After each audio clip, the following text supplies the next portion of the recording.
So there is a law that allows measures to be withdrawn from the statewide ballot here in the state of California. It was in the 2014 California legislative session that then State Senator Darrell Steinberg authored Senate Bill 1253. That became Chapter 697 when the governor signed the bill on September 27th of 2014. SB 1253 amended a number of California Elections Code sections, including 9, 101, 9002, 9004, 9005, 9014, 9030, 9031, 9033, 9034, 9051, 9082.7, 9094.5, 9604, and 18621. So it's got more than 10 provisions, including requiring the Attorney General, upon receipt of a request to prepare the circulating title and summary, to initiate a 30-day public review process for the proposed initiative measure. Second, requiring the fiscal estimate of a proposed initiative measure be prepared jointly by the Department of Finance and the legislative analyst, as opposed to the Joint Legislative Budget Committee, JLBC. Third, extending the date that a petition with signatures on a proposed initiative measure is required to be filed with the county elections official to not later than 180 days from the official summary date. Four, requiring the Secretary of State to issue a notice directing that signature verification be terminated in certain instances. Five, requiring the Secretary of State to identify the date of the next statewide election, and on the 131st day prior to that election to issue a certificate of qualification certifying that the initiative measure is qualified for the ballot. Six, requiring the Secretary of State to transmit copies of the initiative measure and the circulating title and summary to the legislature after receiving a certification from the initiative proponents that they've collected 25% of the number of signatures needed to qualify the initiative measure for the statewide ballot. Seven, requiring the appropriate committees of the Senate and Assembly to hold the joint public hearing on the subject of the measure not later than 131 days prior to the date of the election at which the measure is to be voted upon. Eight, requiring the Secretary of State to establish processes to enable a voter to receive the state ballot pamphlet in an electronic format instead of by mail, and to maintain certain specified information about each ballot measure on the Secretary of State website. Nine, authorizing the proponents of a statewide initiative or referendum measure to have the measure withdrawn from the ballot at any time before the measure qualifies for the ballot. 10, requiring a petition for a statewide initiative measure to contain additional prescribed language in its notice to the describing the right of proponents to actually withdraw the measure from the statewide ballot. And 11, making it a crime for a proponent of a statewide initiative to seek, solicit, bargain for, or obtain any money or other thing of value from any person, firm, or corporation for the purpose of withdrawing an initiative petition after filing it. An additional overview, Section 1 of the bill named the law the Ballot Initiative Transparency Act.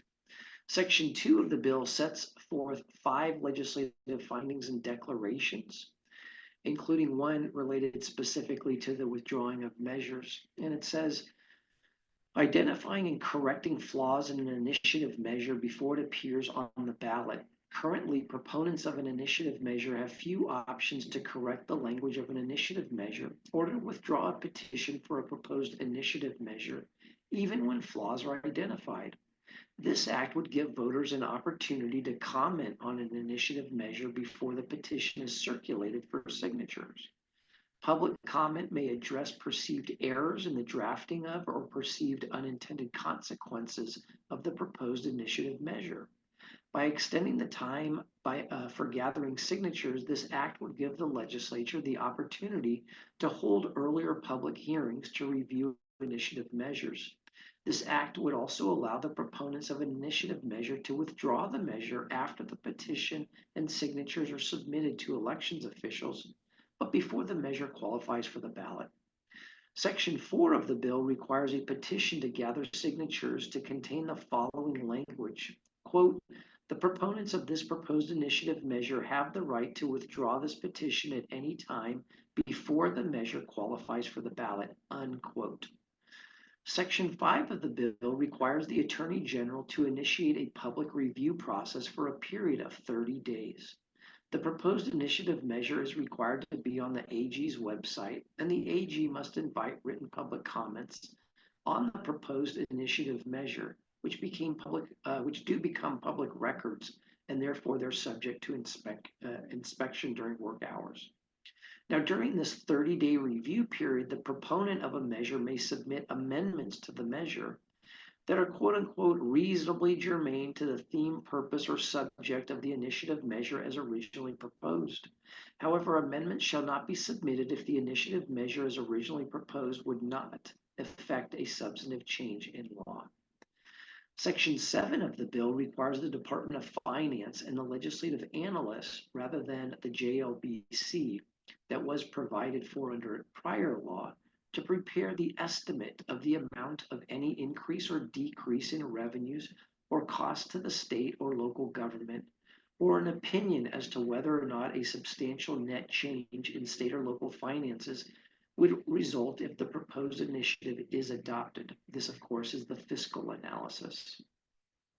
Section 11 of SB 1253 requires the Secretary of State to identify the date of the next statewide general election that will occur not less than 131 days after the date the Secretary of State receives a petition certified to have been signed by the requisite number of qualified voters. Then the Secretary of State issues a certificate of qualification certifying that the initiative measure as of that date is qualified for the ballot at the election identified, and the Secretary of State must include the measure in the list of statewide measures and fulfill other specified requirements according to law. Section 12 of the bill requires the proponents of a proposed initiative measure to submit a certification signed under penalty of perjury to the Secretary of State immediately upon the collection of 25% of the number of signatures needed to qualify the initiative measure. Section 13 of the bill requires the Attorney General to invite and consider public comment in preparing each ballot title and summary. Section 14 of the bill requires the Secretary of State to have a website that includes specified information about each state ballot measure. Section 15 requires the Secretary of State to have a process to enable voters to opt out of receiving by mail the state ballot pamphlet and to receive it instead in an electronic format or an electronic notification making the pamphlet available by means of online access.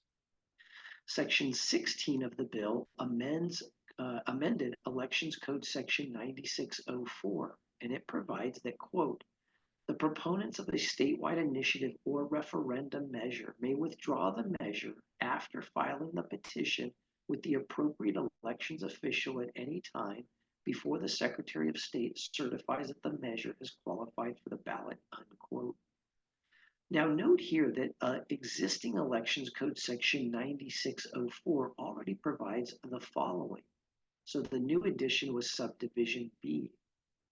Subdivision A, already existing law, says, notwithstanding any other law, any person may engage in good faith bargaining between competing interests to secure legislative approval of matters embraced in a statewide or local initiative or referendum measure.